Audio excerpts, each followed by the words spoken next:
মা হাক্কুল্লাহি আলা ইবাদিহি। হে মুআজ, তুমি কি জানো বান্দার উপর আল্লাহর হকটা কি? বান্দার উপর আল্লাহর হকটা কি? আরেকটা প্রশ্ন তিনি তাকে করলেন, ইয়া মুআজ আতাদরি মা হাক্কুল ইবাদি আলাল্লাহ। আল্লাহর উপর বান্দার হকটা কি? প্রথম জিজ্ঞেস করেছিলেন বান্দার উপরে আল্লাহর হকটা কি। হক মানে কি? অধিকার, কর্তব্য। যে কর্তব্য বান্দাকে অবশ্যই পালন করতে হবে।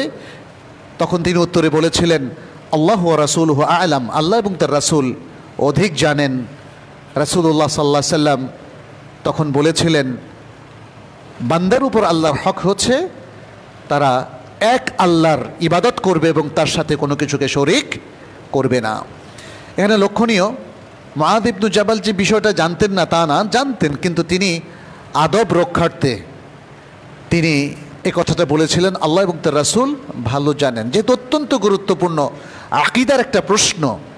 ফলে তিনি উত্তর দেওয়ার স্পর্ধা দেখান নাই। এটা আদব। জ্ঞানী মানুষদের সামনে উত্তর দেওয়া এটা আদবের খেলাফ। অতএব প্রত্যেক সাহাবাদেরকে আমরা দেখি, যখনই নবী সাল্লাল্লাহু আলাইহি ওয়াসাল্লাম জিজ্ঞেস করতেন তারা বলতেন আল্লাহু ওয়া রাসূলুহু আ'লাম। এর আরেকটা কারণ ছিল, এটা একটা শারঈ ইস্যু, ওহীর একটা জ্ঞান। ফলে এটা বলার জন্য আল্লাহই যথেষ্ট, আর আল্লাহ অথবা তার রাসূল সাল্লাল্লাহু আলাইহি ওয়াসাল্লাম এটা বলতে পারেন, সেটাই সবচেয়ে উত্তম। এটা ছিল সাহাবায়ে কেরামের আদব। তাহলে আমরা এই উসলুবের মধ্যে একটা আদবে পেলাম, আবার ইনফরমেশন যেটা পেলাম সেটা তাওহীদুর উলুহিয়ার সংজ্ঞা, ইবাদতের সংজ্ঞা, এক আল্লাহর ইবাদত করা এবং তার সাথে কারো শরীক না করা। ইলাহের অর্থ মূলত সেটাই। আর দ্বিতীয় যে প্রশ্নটা করলেন যে আল্লাহর উপর বান্দার কি হক আছে, অর্থাৎ আল্লাহর কাছে বান্দা কি পেতে পারে, এখানেও মুআয ইবনে জাবাল রাদিয়াল্লাহু তাআলা আনহু বললেন, আল্লাহু ওয়া রাসূলুহু আ'লাম, আল্লাহ এবং তার রাসূল ভালো জানেন। তখন রাসূলুল্লাহ সাল্লাল্লাহু আলাইহি সাল্লাম তিনি এটারও উত্তর দিলেন, বললেন, বান্দা যদি আল্লাহর ইবাদত করে এবং আল্লাহর সাথে কাউকে শরীক না করে, তাহলে আল্লাহ তাআলা তাদেরকে আযাব দেবেন না। কি দেবেন? তাহলে নাজাত দেবেন। আযাব দেবেন না, নাজাত দেবেন। তাহলে এখানেও তাওহীদুল উলুহিয়ার একটা প্রকার উঠে এসেছে। আমরা যে বলি লা ইলাহা ইল্লাল্লাহ, এটা তাওহীদুল উলুহিয়ার স্বীকৃতি। আল্লাহ ছাড়া সত্যিকার আর কোনো ইলাহ নেই।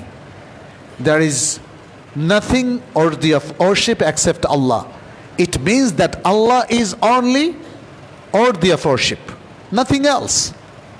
আর কোনো কিছুর ইবাদত করা যাবে না, আল্লাহ ছাড়া আর কোনো কিছুর ইবাদত করা যাবে না। ইবাদত মানে কি?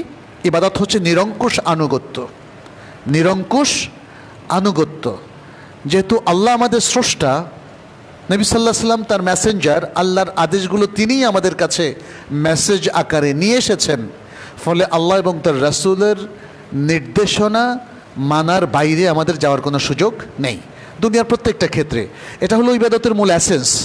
তাহলে আল্লাহ এবং রাসূলের যে ইতাআতের কথা বলা হচ্ছে, আনুগত্যের কথা বলা হচ্ছে, এখানেই হচ্ছে তার মূল কারণ। কারণ আল্লাহ সৃষ্টি করে তিনি আমাদের জন্য কিছু জাগতিক নিয়ম দিয়েছেন, যেটার ব্যত্যয় কেউ করতে পারে না। আর কিছু শারঈ এবং আইনি নিয়ম কানুন দিয়েছেন, যেটা দিয়ে তিনি আমাদেরকে পরীক্ষা করছেন যে আমরা কি তার কথা মেনে চলছি কি চলছি না।